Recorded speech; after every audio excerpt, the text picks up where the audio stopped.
Nasa kote ng Parañaque PNP ang dalawang lalaki matapos makumpiskahan umano ng shabu sa ikinasang bypass operation sa lungsod.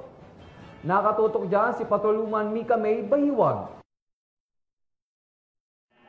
Arestado ang dalawang individual sa ikinasang bypass operation ng Pasay City Police Station dakong alas 6:45 ng gabi sa David Street, Barangay 23, Zone 2 sa Pasay City.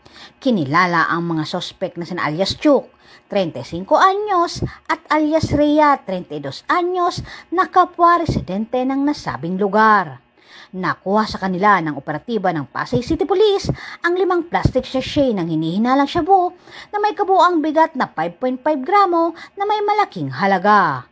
Kasama din sa na-recover ang isang 500 peso bill na ginamit bilang bypass money at isang itim na pitaka.